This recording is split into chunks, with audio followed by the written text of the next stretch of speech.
커서 뭐가 될래? 우리 다 컸죠. 커서 뭐가 될래에는 두 가지 전제가 있는 것 같아요. 네가 큰다는 것과 크게 되면은 뭐가 된다는 거죠. 저도 딸을 키우면서 딸에 대한 기대와 소망이 있습니다. 요새 시청률 높은 그 드라마가 있어요. 슬기로운 무슨 생활? 그렇죠. 우리 딸내미가 아빠를 이제 병원놀이 하는 걸 즐겨하는데 아이가 굉장히 직관적으로 치료를 해요. 하고는 아빠 배 아파하면 배에 주사를 넣고 아빠 머리가 아프면 머리에 주사를 넣습니다. 그걸 보면서 야 그래 의사가 될 수도 있겠구나. 아빠 양치질을 해줘요. 치실도 해주고 치과 가서 하면 어떨까 이런 생각을 한번 해봐요. 우리가 참 청년의 시기를 겪으면서 우리가 이미 20대 30대 몸은 많이 컸습니다. 이제 뭐 인생의 경험도 있고 컸어요. 컸는데 문제는 뭐가 되지를 못했다는 거예요. 내가 생각했던 이상향, 목표, 그 꿈을 아직 성취하지 못한 청년들이 대부분일 겁니다. 크긴 컸는데 내가 되지는 못했다. 그것보다 더 문제는 되고 싶은 게 없는 거예요. 20대, 30대인데 꿈이 없어요. 제가 20대 때 이 얘기를 들으면서 참 슬펐던 이야기가 있어요. 여러분 곰돌이 푸우 아시죠? 푸우. 푸우로 제가 이행시를 한번 해볼게요. 여러분의 운을 한번 띄워주세요. 푸우야 커서 뭐 될래? 우르사. 근데요 저는 이걸 듣는 너무 슬펐어요. 푸우는 꿈이 있더라고요. 우르사 같은 애는 이 피로 회복제가 되고 싶은 꿈이 있어요. 크면은 우르사 되고 싶다는 꿈이 있는데 제가 20대 때는 꿈이 없었어요. 이 얘기를 들으면서 푸우가 부럽다. 걔가 비록 바지를 안 입고 다니지언정 꿈은 있는 아이구나 이런 생각을 하면서 참 부럽다 이런 마음이 있었습니다. 우리 청년들 이 시대를 살아가면서 정말 하루바로 하루 먹기 힘들고 어떻게 하면 먹고 살지 참 먹고 사는 문제가 쉽지 않습니다. 그러다 보니까 꿈이란 건 좀 사치인 것 같아요.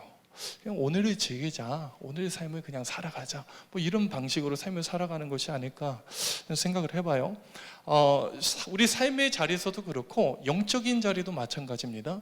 내가 20살, 30대, 40대 가까이 되셨어도 내가 몸은 자랐고 인생은 좀 살아간 것 같은데 생각만큼 신앙이 자라지 않은 나를 볼 때 참 답답함을 느껴요. 근데 신앙이 정체됐다. 정체된 것도 괜찮아요. 오히려 퇴보했다. 예전에 뜨거웠던 시절이 있었는데 지금 뜨뜻미지근한 거예요. 특별히 코로나 기간을 겪으면서 많은 청년들이 이 경험을 이렇게 겪게 될 거예요. 내가 신앙이 퇴보하는 것 같은 나의 신앙의 모습을 보일 때 참 답답해요. 근데 오늘 예수님께서 제자들에게 하나님 나라에 대해서 이렇게 열어주시고 보여주시는데 하나님 나라의 특징에 대해서 26절, 27절에서 이렇게 말씀하십니다. 우리 26, 27절을 같이 읽습니다. 시작! 또 이르시되 하나님의 나라는 사람이 씨를 땅에 뿌린 것 같으니 그가 밤낮 자고 깨고 하는 중에 씨가 나서 자라되 어떻게 그리 되는지를 알지 못하느니라. 하나님 나라의 특징이 사람이 씨를 뿌린 것 같은데 그 씨가 밤낮 농부가 자는 사이에 알지 못하는 순간 자라난다는 거예요. 여러분 하나님 나라의 특징, 신앙의 특징은요 보여지지가 않아요. 땅에 심겨진 씨앗과 같이 육안으로 봤을 때는 나타나는 특징이 없고 자라나는 것도 보여지지 않고 너무 더디고 너무 느리고 쓸모없어 보이고 쓰잘데기 없어 보인다는 거예요. 반면에 로마의 가치는 눈에 보이는 휘황찬란한 모습이 있는 거예요. 그래서 우리가 신앙생활하는 것이 때로는 참 가치 없는 일을 한다. 세상 친구들이 우리를 봤을 때 정말 웃길 거예요. 주일 오후 2시에 이 귀한 시간에 이 자리에 나와서 코로나19 지금 확산되고 있는데 무슨 정신으로 이 자리에 앉아있냐. 로마의 가치로 우리를 평가했을 땐 참 대책 없는 사람들. 그러나 성경이 말하는 이 씨앗은요 생명력이에요. 역동성입니다. 하나님 나라는 능력이 있다는 거예요. 느리고 보이지는 않을지라도 반드시 자라난다. 여러분 딸아이가 이 어린이집에서 선물을 가져왔는데 방울토마토 씨앗을 가지고 온 거예요. 이 씨앗을 이제 되게 허접해요. 이런 말 하면 안 되지만 어쨌든 화분도 아니고 그 화분이 종이팩, 우유팩 같이 생긴 화분 안에 씨앗 몇 개를 심었는데 놀랍게도 이게 자라나는 거예요. 자라나는 거. 지키고 서 있고 어떻게 자라나 관찰한 게 아니라 그냥 밤새 놔뒀고 며칠 지나다 보니까 햇볕 가운데 이 씨앗이 자라나는 거예요. 여러분 생명의 신비는요 자라남에 있습니다. 오늘 27절 말씀해 보니까 봅시다. 27절 그가 밤낮 자고 깨고 하는 중에 씨가 나서 어떻게 됩니까? 자라되. 여러분, 하나님 나라의 특징은요, 결코 퇴보함이 없어요. 우리 안에 예수 그리스도가 찾아오셨고 신앙의 능력이 우리 각 심령 가운데 심겨졌다면 여러분, 느리게 보일 수 있어요. 내 신앙이 정체된 것 같고 때로는 퇴보하는 것 같을지라도 여러분, 오랜 시간이 지남에 따라서 반드시 자라납니다. 할렐루야. 여러분, 아이가 이제 4주, 5주 됐을 때 기억이 나요. 처음 초음파 사진을 찍는데 여러분, 처음에 아기를 찍으면 아기가 보이는 게 아니라 아기 집이 보여요. 초음파 사진을 딱 보면은 5주 차 때 1cm였어요. 아기 집, 아기가 아니라 아기 집이 1cm. 6주 때 1.7cm였나 2cm도 안 됐어요. 여러분, 그런데 이 아이가 36개월 됐는데 지금 15kg가 됐습니다. 누구를 닮으면 이제 팔다리가 굉장히 길어요. 아빠 안아줘 하면 이제는 좀 부담스러운 상황이에요. 자라나는 거예요. 생명의 신비는요, 보여지지 않는 것 같은 그 신앙이 자라납니다. 예수님 당시에 여러분, 예수님이 이 땅에 어떤 모습으로 오셨어요? 가장 낮고 천한 모습으로 마구간 말밥통에서 태어나셨어요. 그 예수님 30년간의 모진 고생과 수모 겪어내시면서 마지막 결과가 뭡니까? 십자가 위에서 처참하게 비참하게 실패한 인생 끝났어요. 남은 재산이 뭡니까? 고작 12제자 남기고 떠나셨어요. 사람들이 봤을 때 실패했습니다. 하나님 나라 이거 끝난 거예요. 그런데 여러분, 놀라운 것은요, 그 12 사도를 통해서 초대교회의 부흥의 역사가 일어나고 교회의 역사가 태동되어지는 거예요. 여러분, 우리가 세계사를 다 배웠잖아요. 313년 로마 콘스탄티누스 대제 뭐 공포했습니까? 기독교를 국교로 공적인 종교로 선포하고 밀라노 칙령 배웠어요? 여러분, 안 배우셨어요? 세계사의 흐름 속에서 여러분 생각해봐요. 12명에서 시작했던 그 300년 전에 그 12명으로 시작했던 너무나도 보잘것없던 그 씨앗이 300년 만에 자라나서 로마 대제국을 휘감고 뒤집어 엎는 능력, 그것이 바로 하나님 나라의 능력이라는 거예요. 사랑하는 여러분, 우리가 믿는 신앙은요, 보잘것없고 가치없어 보이는 정말 사람들이 봤을 땐 버려진 것 같은 씨앗일지라도 그 안에는 역동성과 생명력이 있다는 거예요. 믿습니까? 우리 한번 따라합시다. 자라게 하시는 분은 하나님이십니다. 여러분, 오늘 하나님 나라가 반드시 자라난다, 이 하나님 나라의 씨앗은 반드시 자라난다 하는데 우리 자신을 보면 소망이 없습니다. 그러나 소망이 있는 것은요, 28절 말씀 봅시다. 28절입니다. 시작. 땅이 스스로 열매를 맺되 처음에는 이삭이요 다음에는 이삭이요 그 다음에는 이삭의 충실한 곡식이라. 여러분, 잘 보십시오. 오늘 성경의 초점을 보세요. 이 씨가 자라나는 데 대해서 가장 중요한 역할을 누가 한다는 거예요? 땅이 스스로 씨를 맺는다. 여러분, 농부의 능력이 아니에요. 농부의 테크닉이 아니에요. 기술력이 아닙니다. 뭐의 능력이에요? 이 땅과 이 땅 속에 심겨진 씨앗의 생명력이라는 거예요. 여러분, 우리 안에 하나님 나라가 심겨졌다면 나의 가능성과 나의 자질과 나의 능력, 그와 상관없이 하나님 나라는 자라납니다. 여러분 안에 신앙의 능력은 자라납니다. 성장합니다. 왜요? 내게 능력이 있는 것이 아니라, 설교자인 제가 능력이 있는 것이 아니라 여러분 각 심령 가운데 심겨진 하나님 나라의 씨앗의 능력이 있기 때문에. 제가 중등부 사역하면서 정말 힘들었어요. 상처도 많이 받았어요.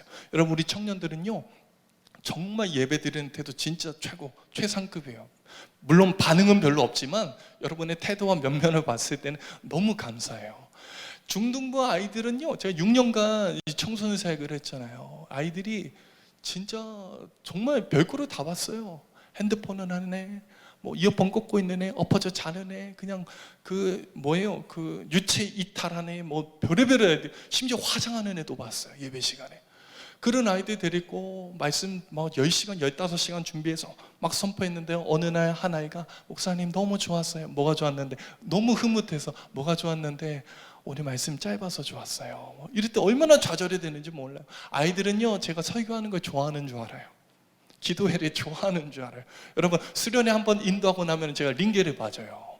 몇 년간, 수년간 그렇게 왔어요. 정말 막 수명이 단축되는 것 같아요. 제가 설교를 하기 전에는 밥을 못 먹었어요. 예전에 너무 긴장이 되고 너무 부담이 돼서 밥을 못 먹는 그 상황 가운데 아이들에게 말씀 선포하고 막 기도하고, 그 아이들이 꿈쩍도 안 합니다.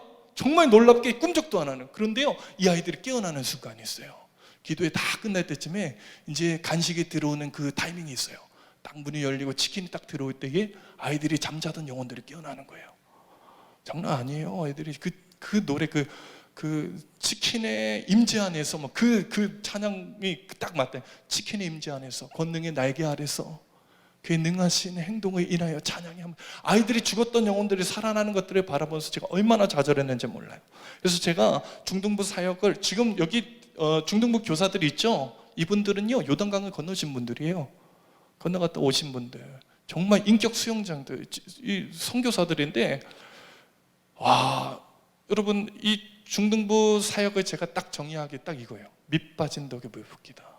뭘 해도 안 돼요. 제가 별생쇼를 다 했습니다. 진짜 힘들었어요. 너무 상처받았어요. 그런데 어느 날 제가 위로받은 말씀이 있어요. 자, 우리 고린도 전서 3장 6절에서 7절 말씀 같이 봅시다. 자, 고린도전서 3장 앞에를 보시고 6절 제가 읽습니다. 나는 심었고 아볼로는 물을 주었을 때 오직 하나님께서 자라나게 하셨나니. 7절 읽습니다. 시작. 그런즉 즉 심는 이나 물 주는 이는 아무것도 아니로되 오직 자라게 하시는 이는 하나님뿐이니라. 이거 누가 말한 줄 알아요, 여러분?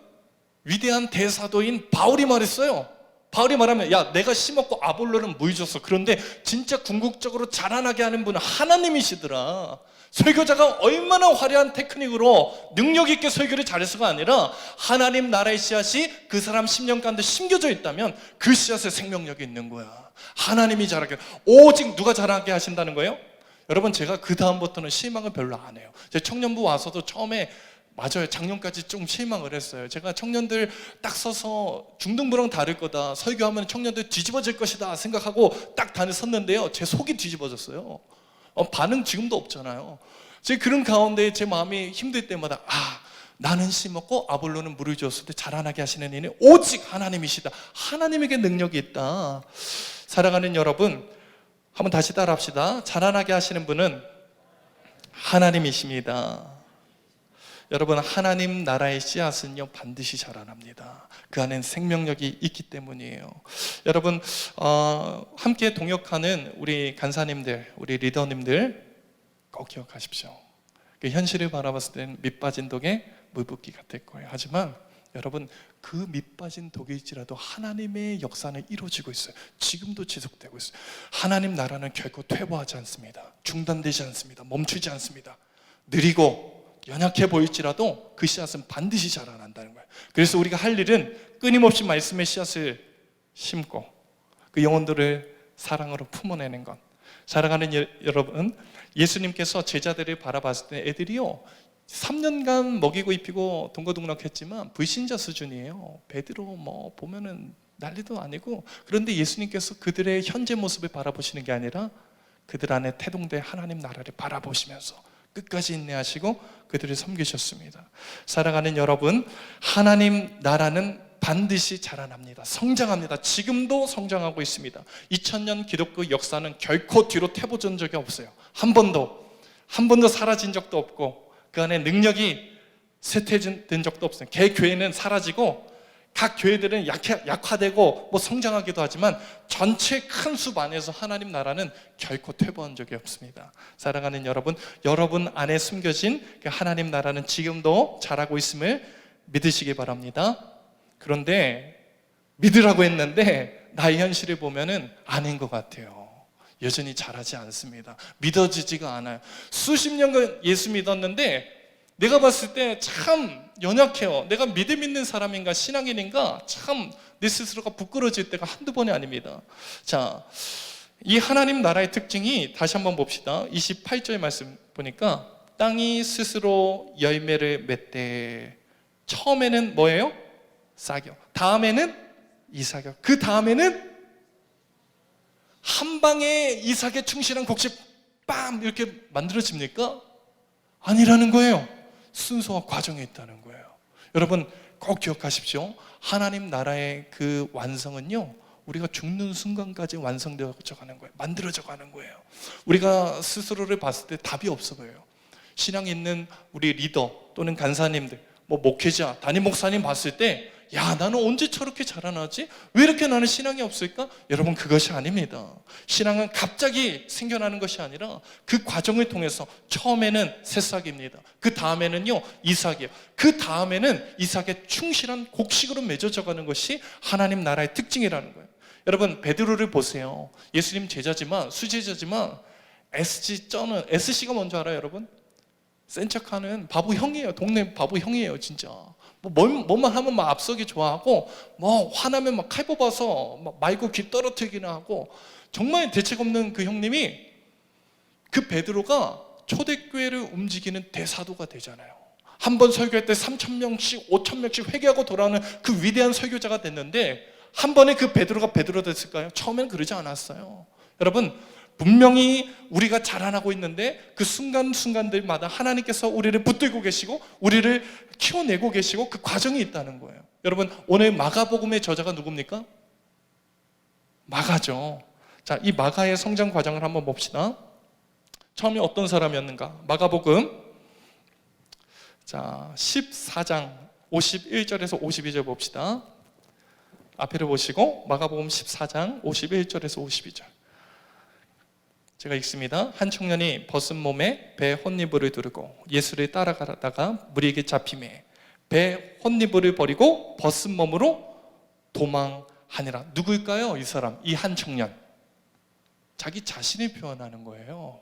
마가는 신앙의 도전 앞에, 위협 앞에서 예수를 버리고 떠났던 사람이에요. 부끄럼도 나 몰라 하고 자기 목숨 하나 건지겠다고 도망갔던 사람이에요. 그런가 하면은 이 마가 한 사람 때문에 초대교회의 기둥 같은 두 인물, 바나바와 바울 목사님이, 그 두 목사님이 박 터지게 싸웠습니다. 그 장면이 사도행전 15장 37, 38, 39절인데요. 한번 띄워주세요. 사도행전 15장 37절. 바나바는 마가라 하는 요한도 데리고 가자 하나. 38절 말씀 읽습니다. 시작. 바울은 밤빌리아에서 자기들을 떠나 함께 일하러 가지 아니한 자를 데리고 가는 것이 옳지 않다. 서로 심히 다투어 피차 갈라서니 바나바는 마가를 데리고 배 타고 구브로로 가고. 마가복음의 원저자 마가는요, 신앙의 성숙도가 완전 밑바닥이었습니다. 천덕꾸러기였어요. 이 마가 한 사람 때문에 1차 전도 여행 때 마가가 밤빌리아에서 도망갔거든요. 그러니까 마가는 도망가기의 선수였습니다. 고난이 닥쳐오면은 신앙 내팽개치고 그냥 편한 길로, 쉬운 길로 내달리는 아주 되게 편협한 사람, 신앙의 아주 수준이 낮은 사람이었는데 이 마가가 이후에 어떻게 됐을까요? 여러분, 자, 우리 말씀을 봅시다. 골로새서 4장 10절에서 바울이 마가를 어떻게 평가하는지 보세요. 이 바울의 말년입니다. 이제 골로새서 4장 10절 시작. 나와 함께 갇힌 아리스다고와 바나바의 생제 마가와 이 마가에 대하여 너희가 명을 받았으니 그를 이르거든 영접하라. 나와 함께 뭐한 사람? 마가가 자기 생명 구하겠다고 혼입을 벗어져 끼고 도망갔던 그 마가가 이제 복음 때문에, 하나님 나라 때문에 바울과 함께 갇힌 자가 됐어요. 처음부터 이랬을까요? 그러지 않았어요. 처음엔 도망가는 사람이었습니다. 비겁한 사람이었습니다. 신앙의 수준이 낮은 사람이었어요. 그러나 하나님 나라가 그 속에서 태동되어지고 그 씨가 심겨졌을 때 자라나기 시작하는데 그의 말년에 보니까 복음을 위해서 죽는 자리까지 마다하지 않는 신앙의 영웅이 되었더라고요. 믿음의 거장이 되었더라고요. 여러분, 한순간에 이게 이루어졌을까요? 그렇지 않습니다. 디모데후서 4장 11절 같이 봅니다. 시작. 누가만 나와 함께 있느니라. 네가 올 때에 마가를 데리고 오라. 그가 나의 일에 유익하다. 여러분, 이 마가가 유익한 사람이 됐어요. 쓸모없는 사람이어서 유익한 사람, 복음을 등지던 사람에서 복음을 위해서 고난받는 사람이 됐는데 한순간에 이렇게 된 것이 아니라 처음에는 새싹이요, 다음에는 이삭이요, 그 다음에는 이삭의 충실한 곡식이 됐더라. 여러분, 지금 여러분의 신앙의 수준이 어떠합니까? 내가 새싹과 같아요? 믿음이 없어 보입니까? 정말 내가 믿음 있는 사람인가? 하나님의 백성인가? 그리스도인인가? 나 스스로도 헷갈리고 너도 헷갈리고 우리 모두 헷갈리는 그 상황 가운데 있어요. 여러분, 나에겐 답이 없어요. 농부가 능력이 있는 게 아니라 내 속에 심겨진 씨앗의 능력이 있습니다. 그 씨앗은 내 속에서 자라난 성장이 있고 역동성이 있는 하나님 나라의 생명력이 우리 안에 이미 심겨졌다는 거예요. 한번 다시 따라합시다. 자라게 하시는 분은 하나님이십니다. 제가요 목회자로서 얼마나 스스로 자괴감을 느끼고 답답함을 느끼는지 몰라요. 여러분, 말씀을 전하긴 하는데 말씀대로 살아내지 못할 때 그 삶의 괴리감이요 정말 사람을 괴롭혀요. 제가 바라볼 때 믿음의 선배들, 믿음 신앙의 거장들, 우리 담임 목사님 같은 분들 바라볼 때마다 스스로 열등감을 느껴요. 나는 목사인데 왜 저렇게 사역하지 못할까? 영혼을 왜 그렇게 사랑하지 못할까? 제가 사랑이 잘 안 돼. 속이 좁아서 사랑이 잘 안 돼요, 솔직히. 그때마다 얼마나 제가 참 한심스럽고, 목회자가 하나님 실수하신 거 아닙니까? 나 아닌 것 같은데 왜 부르셨어요? 이런 마음이 한두 번이 아닙니다. 담임 목사님 아까비 하시는 거 보면서 저는 그렇게 못해요. 정말 그렇게 성실하고 꾸준하게 하지를 못합니다. 믿음의 선배들 바라볼 때마다 내가 이러고도 목사인가 싶을 때가 있을 때가 한두 번이 아니에요. 사랑하는 여러분, 나를 볼 때는 소망이 없어요. 내 안에 심겨져 있는 하나님 나라의 그 씨앗을 보십시오. 그리고 기대하십시오. 내가 나의 20대 때는 이러했으나 내 30대 때 또는 내 40대 때, 50대, 60대 세월이 지나감에 따라서 하나님 나라가 자라날 거예요. 그것을 꿈꾸는 거예요. 그래서 제가요 이제는 그 열등감에서 좀 회복하려고. 여러분, 저는요 지금 30대 목회자지만 제 40대 때는 다를 거라고 저는 확신합니다. 제가 능력이 있어서 경험이 쌓여서 테크닉적으로 조금 더 다듬어져서 아니요, 그런 거 전혀 기대하지 않아요. 제 안에 있는 하나님 나라의 씨앗, 마가를 변화시켰고 베드로를 베드로 되게 만들었던 그들 안에 심겨졌던 하나님 나라의 씨앗이 내 안에도 심겨져 있다면 저도 성장할 수 있어요. 여러분도 변화될 수 있어요. 뭐가요? 하나님 나라의 씨앗이 하나님께서 자라나게 하신다면, 나는 씨 먹고 아볼로는 물을 주었으되 오직 자라게 하시는 분은 누구다? 하나님이시다. 그렇기 때문에 저와 여러분에게 소망이 있는 것입니다. 우리 기독교의 핵심 교리 중 하나가 여러분 성도의 견인 아니에요? 그것이 뭡니까? 은혜도 우리가 구원도 우리가 은혜로 받았어요. 그런데 성도답게 우리가 살아내는 것, 믿음의 그 성화의 과정을 통해서 그리스도를 닮아가는 그 모습조차도 은혜로 우리가 주어진다는 거예요. 주님께서 우리를 견인해 가심으로 우리가 죽는 그 순간까지 그리스도의 장성한 분량까지 자라나게 될 것이고 성장하게 될 것이다. 이것이 우리에게 소망이라는 거예요. 여러분, 옆에 분들 바라보실 때 참 소망이 없어 보이고, 우리 기스 중에 얘는 안 될 거야, 우리 조언 중에 이 사람은 변하지 않을 거야, 정말 답 없는 사람들 분명히 있습니다. 여러분, 그 사람을 볼 때는 답이 없지만 우리 주님을 바라볼 때 그 사람 속에 심겨진 하나님 나라의 씨앗을 볼 때 소망이 있습니다. 44기 아이들이 제가 중학교 3학년 때, 그러니까 아이들이 중3 때 제가 가르쳤던 아이들이에요. 얘들이 정말 힘들었어요. 수련회 하면은, 기도회 하면은 아이들이 엎어져서 기도하는데 진짜 은혜 받는 줄 알고 안수 기도 해주려고 가까이 가면 자고 있어요. 트릭이었어요. 무릎 꿇고 엎어져 있는데 자고 있어요. 근데 그 아이들이 예배 시간에 설교도 제대로 듣지 않던 아이들이 이제 20살 됐다고 청년 예배에 나와서 말씀 듣는 모습 보면은요 정말 감개무량합니다. 야, 저것들이 그래도 사람이 됐구나. 예전에는 사람 탈을 썼던 망아지 같았는데 그 아이들이 변화되는 모습을 보면서 제가 참 감개무량해요. 그런데요 저는요 그거 이상을 기대합니다. 처음에는 새싹이고 다음에는 이삭이고 그 다음에 이 아이들이 자라날 것들을 기대하는 거예요. 사랑하는 청년 여러분, 여러분들의 지금 현재 모습을 바라보면서 실망하지 마십시오. 오늘 마가는 로마 교회에 이 메시지를 던지고 있습니다. 여러분, 로마 교회 성도들이 처한 그 믿음의 그 삶의 여정은요 이루 말할 수 없는 유혹과 핍박이 있었던, 예수 믿는다는 것은 목숨을 담보로 해야 된 그런 상황 가운데 신앙생활을 했어요. 수많은 유혹들이 있었어요.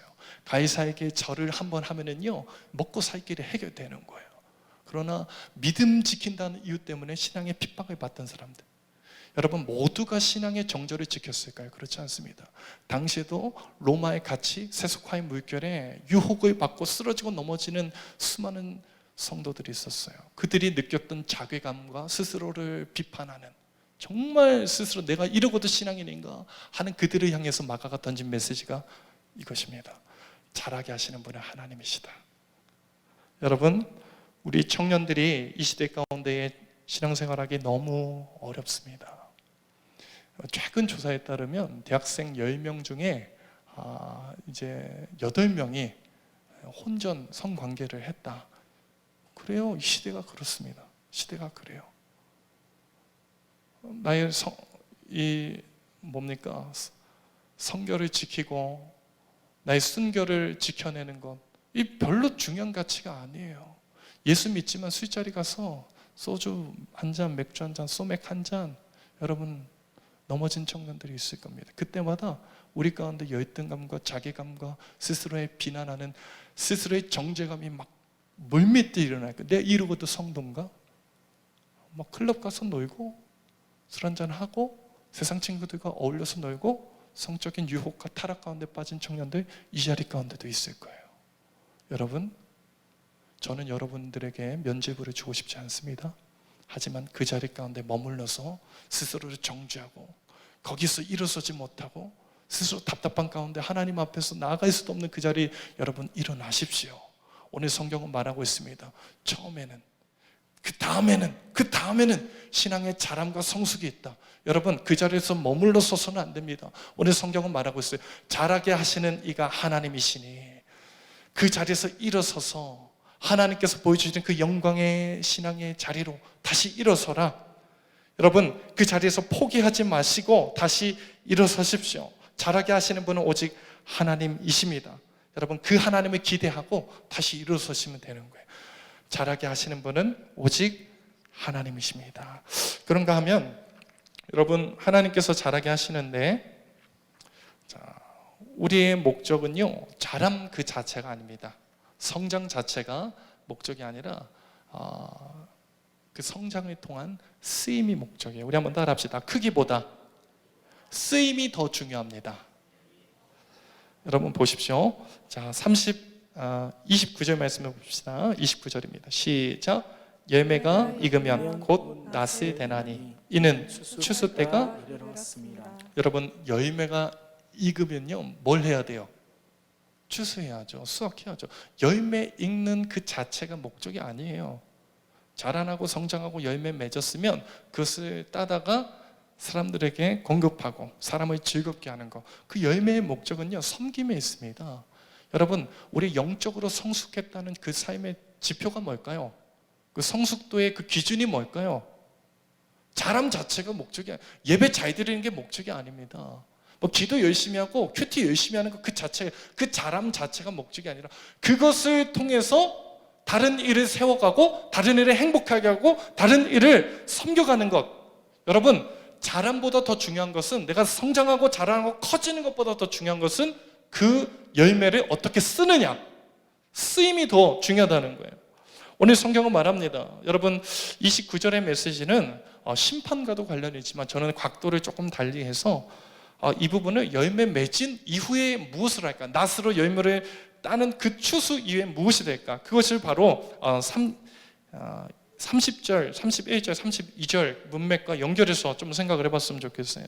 여러분, 자 30절, 31절 말씀을 제가 읽습니다. 또 이르시되 우리가 하나님 나라를 어떻게 비교하며 또 무슨 비유로 나타낼까. 31절, 겨자씨 하나과 같으니 땅에 심길 때에는 땅의 모든 씨보다 작은 것이로되. 32절 읽습니다. 시작. 심긴 후에는 자라서 모든 풀보다 커지며 큰 가지를 내나니 공중의 새들이 그 그늘에 깃들일 만큼 되느니라.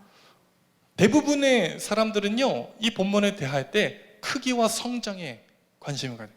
겨자씨 하나, 정말 가장 작은 단위, 보이지도 않는 그 겨자씨 하나를 심었더니 이게 뻥튀기 돼서 대박, 완전 대박이 터졌다, 로또 맞았다, 막 큰 나무가 됐다. 이것 보면서 우리가 현혹되어지는 것이 바로 이 부분이에요. 31절, 겨자씨 하나가 같으니 땅에 심길 때 땅의 모든 씨보다 작은 것이로되. 32절, 심긴 후에는 자라서 모든 풀보다 어떻게 돼요? 커지며 무슨 가지를 내요? 큰 가지를. 야, 크고 큰 가지. 야, 대박. 하나님 나라는 이렇게 뻥튀기 되는 거야. 30배, 60배, 100배. 야, 그래서 우리는요 하나님 나라를 크기의 논리로 바라봐요. 이 세상의 가치와 똑같이 바라본다는 거예요. 우리 관심이 이겁니다. 하나님, 내가 나중에 어떤 자리에 올라설까? 크게 관심 있고 기준이 되다 보니까 교회 안에서도 그 친구가 어느 대학교 어느 과 갔는지, 그 친구 지금 어떤 직장에 들어갔는지, 그 친구 연봉이 얼마인지, 그 친구 직급이 얼만큼 되는지 여기 관심이 있다는 거예요. 그리고 크고 높은 자리, 남들보다 조금 더 잘된 자리 보면 하나님의 축복이다, 이렇게 얘기를 한다는 거예요. 여러분 정말 그럴까요? 우리가요 너무 큰 것에 현혹돼요. 거기에 마음을 빼앗기고 그 유혹에 넘어집니다. 목회자들도 마찬가지예요. 목회자들 모이면 무슨 얘기하는 줄 알아요? 교인 우리 니네 청년부 몇 명이냐? 예산 얼마냐? 이런 거 물어요. 헌금 얼마씩 나오냐? 이런 거 물어봐요 서로. 우리 관심은요 크기에 있어요. 하나님 나로 하여금 큰 사람 되게 하옵소서. 머리가 될지언정 꼴이 되지 말게 하옵소서. 하나님 이번에 이 기업 꼭 들어가게 하옵소서. 경쟁률을 뚫고라도 그 자리 꼭 내 자리가 되게 하옵소서. 여러분 우리는 큰 나무 되게 해달라, 이것이 소원이고 목적이 되어버렸어요. 성경이 진짜 말하는 의도가 뭘까요? 열매가 더 중요하다고 하는데, 열매의 쓰임이 중요하다고 하는데, 여러분 오늘 32절 상반절에 무게중심을 둬서는 안 됩니다. 하반절에 그 중심이 있어요. 32절을 다시 읽습니다. 심긴 후에는 자라서 모든 풀보다 커지며 큰 가지를 내나니, 그 다음 뭐예요? 공중의 새들이 그 그늘에 깃들일 만큼 되느니라. 여러분 겨자씨 비유의 가장 핵심은요 큰 가지, 큰 나무 되는 것이 아니라 어떻게 쓰이는 거예요. 만약에 성경이 정말 큰 나무 큰 가지를 말했으면 겨자씨 나무 말하면 안 됩니다. 왜요? 겨자나무는요 기껏 해봐야 2m예요 정말 최대로 큰, 가장 큰 나무 뭐 재봐도 3m가 안 됩니다. 그런가 하면 성경에 나오는 팔레스타인 지역에서 자라나는 큰 나무도 얼마나 많아요. 뭐 무화과 나무도 있고 백향목도 있고 상수리 나무도 있고 얼마나 큰 나무들이 세 곳에 씁니까? 그런데 왜 예수님이 겨자나무를 얘기했을까요? 성장이 목표가 아니에요. 크기가 목표가 아닙니다. 뭐예요? 어떻게 쓰이는가? 겨자나무가 커진 다음에 어떤 역할을 감당해요? 가지를 들여서 그들을 넓게 만들어서 공중의 새들이 와서 쉬고 거기서 회복하고 나무를 입고. 여러분 성경이 우리에게 요구하는 바는요 여러분이 얼만큼 세상에 큰 자리에 앉는가, 얼만큼 돈을 많이 버는가, 그게 목적이 아니라 나를 통하여서 하나님께서 다른 사람에게 그늘이 되어주고 다른 사람을 섬겨낼 수 있고 다른 사람을 풍요롭게 할 수 있는 하나님 나라의 가치를 실현하는 청년, 그거 원하신다는 거예요. 사랑하는 여러분, 우리 다시 한번 따라해 봅시다. 커서 뭐가 될래? 크는 것 자체가 목적이 되어서는 안 됩니다. 사랑하는 여러분, 우리 예수님께서 마가복음 11장에 큰 무화과 나무를 저주하셨어요. 그 사랑 많으신 예수님이 다시는 너에게 열매를 맺지 못할 것이다 저주를 하셨어요. 잎은 무성하고 크기는 큰데 그 안에 열매가 없어요. 사람을 섬겨냄이 없습니다. 여러분 하나님 나라의 가치는 큰 것이 아닙니다. 큰 것 자체가 목적이 아니에요. 그것을 통해서 그늘을 내고 쉼을 얻게 하는, 참새들이 날아왔을 때에 그들을 품어낼 수 있는 넉넉함, 이것이 하나님 나라의 가치라는 것이에요. 코로나 사태를 겪어내면서 정말 이해하지 못할 여러 상황들을, 변수들을 만나요. 우리 청년 예배가 반토막이 났었고 참 그것도 너무 감사했어요. 우리는 예배 재개를 조금 일찍 한 편입니다. 이제 다른 제 친구들 교회, 이제 동기들 교회를 비교해 보니까 청년 예배에 기존 대비 출석률 50%. 저희는요 그보다 훨씬 나아요. 한 몇 주 전부터 90명대를 돌파하다가 지난주에 100명이 넘게 나왔어요. 3분의 2 수준, 70% 정도 회복이 되었어요. 여러분 지역 사회 가운데 광명시 안에 청년들이 갈 만한 교회가 많지 않습니다. 그래서 자랑할 만해요. 참 건강한 교회라고 말할 수 있습니다. 많은 청년들이 모이는 교회다, 괜찮은 공동체다, 사람들이 봤을 때 그렇게 말할 수 있어요. 그런데 여러분 여기에 속으면 안 돼요. 크기에 속아서는 안 됩니다. 그 역할과 기능이 무엇인가, 얼마나 큰가가 아니라 어떠한 영향력을 미치는가, 얼마나 큰 나무가 되었냐가 아니라 얼만큼 넓은 그늘을 가졌고 얼만큼 공중의 새를 포용할 수 있는 영향력이 있는가, 이것이 더 중요해요. 우리 개인의 삶에도 마찬가지입니다. 여러분, 여러분의 연봉이 얼마이고 여러분이 어떤 대기업에 취업했고 그 상관이 없어요. 우리 목적은요, 무조건 큰 것만 바라봐요. 하나님, 좋은 대학 들어가게 해주세요. 들어가서 뭐 하게요? 좋은 직장 얻게 해주세요. 들어가서 뭐 하게? 예쁜 여자 만나게 해주세요. 결혼해서 뭐 하게? 애 낳게 해주세요. 애 가지면 뭐 하게? 좋은 차, 좋은 집, 다 자기를 위한 거예요. 다른 사람에게 그늘이 되고 공중의 새를 품어내는 그 넉넉함과 여유로움은 없습니다. 하나님 나라와 같이, 그 하나님 나라의 가치와 전혀 다른 삶의 방식을 살면서 하나님 이름은 들먹여요. 하나님 나로 하여금 큰 나무 되게 하옵소서. 그거 하나님 영광 아닙니다. 하나님 영광은요, 내가 얼만큼 크느냐가 아니에요. 내 삶을 통해서 누구를 품어낼 수 있고 그늘의 영역이 얼만큼 넓어질 수 있는가. 공중의 새들이 내 곁에 왔을 때 그들에게 회복을 줄 수 있고 그들에게 쉼을 줄 수 있는 그런 넉넉한 사람인가. 이것이 하나님 나라의 가치 기준이에요. 살아가는 여러분, 청년의 시기에 절대 속지 마십시오. 사람들은 우리의 스펙을 가지고 우리를 평가합니다. 우리 연봉을 가지고 우리를 평가할 수 있어요. 내가 다니고 있는 직장, 내가 다니고 있는 학교를 통해서 우리를 가치 평가할 수 있어요. 그러나 성경은 그렇게 말하지 않습니다. 네가 작은 곳에 있을지라도 그늘을 내면 된다. 영향력을 내면 된다. 열매로 사람을 쉬게 하고 먹일 수 있으면 된다. 사랑하는 여러분, 이 공중의 새들, 에스겔에 보니까 이 공중의 새는 뭐라고 얘기합니까? 자, 우리 에스겔에서 17장 23절 말씀 봅시다. 17장 23, 같이 읽습니다. 시작. 이스라엘 높은 산에 심으리니 그 가지가 무성하고 열매를 맺어 아름다운 백향목이 될 것이요 각종 새가 그 아래에 깃들이며 그 가지 그늘에. 여러분, 이 각종 새들이 이스라엘의 그 나무 아래로 온다는 것은 이방 나라를 품어내는 이스라엘의 넉넉함. 하나님께서 아브라함을 통해서 주신 복이 뭡니까? 너로 내가 큰 민족을 이루고 내 이름을 창대케 하리니 너는 복이 될 것이다. 네가 복받아라가 아니라 너는 복이 될 것이다. 너를 통해서 사람들이 쉼을 얻고 쉴만한 그 물가 아래에 심겨진 나무가 시절을 쫓아 과실을 맺고 그 잎사귀가 푸르지 아니하므로 그늘을 내고, 이게 성경의 가치예요. 여러분, 이 로마 교회에 모여진 구성원들은요, 로마 사회에서 가장 헐벗고 배고프고 가지지 못한 사람들이 로마 교회로 몰려들었습니다. 로마 시민권이 없는 사람들이 대부분이었어요. 그런데 로마 공동체, 그 교회 공동체는요, 세상과 달라요. 세상은 자격과 기준으로 평가를 합니다. 너 로마 신권이 있어? 없어? 너 어느 학교 나왔어? 이것을 평가하는데 교회는 그렇지 않았어요.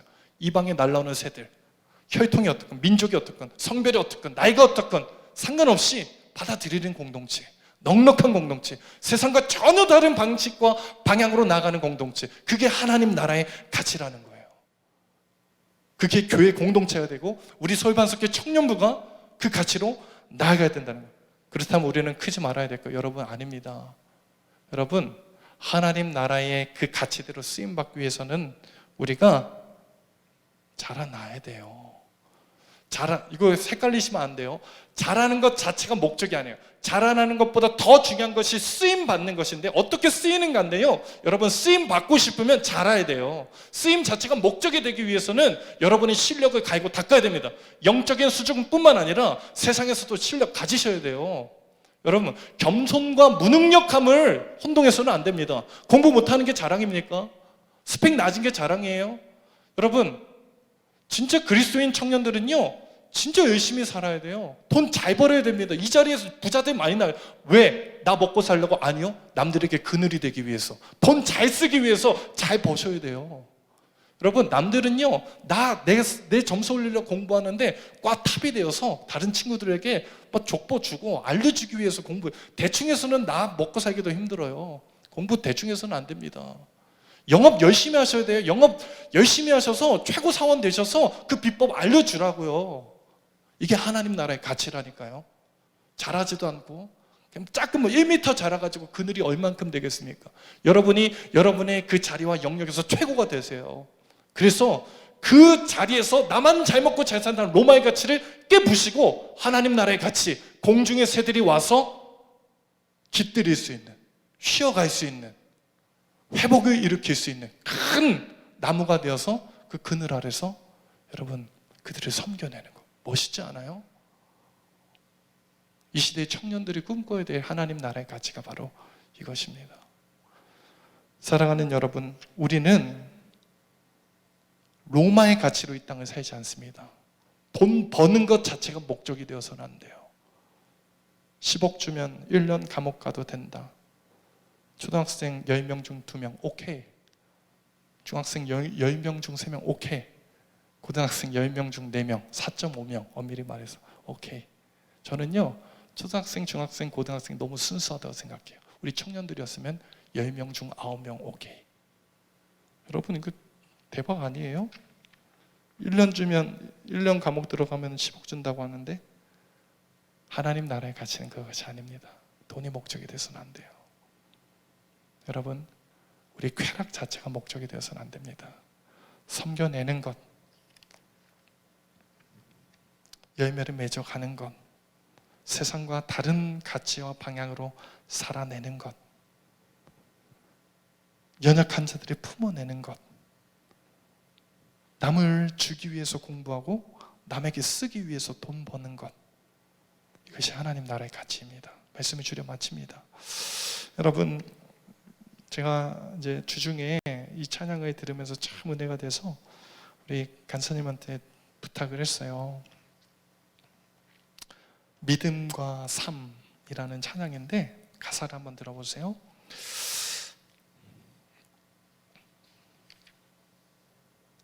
하나님 나라는요, 여러분 내게 능력이 아니라 하나님이 나를 잘하게 하시는 거예요. 잘하는 거가 우리에게 목적이 돼서는 안 되고 쓰임 받는 것이 목적이 되어야 됩니다.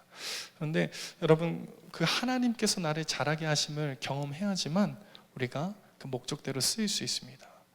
이 가사가 이런데요, 잘 들어보세요. 믿음과 삶을 살아내는 실력이 너무나 다른 내 모습을 볼 때에 이 모습도 주가 사랑하실까?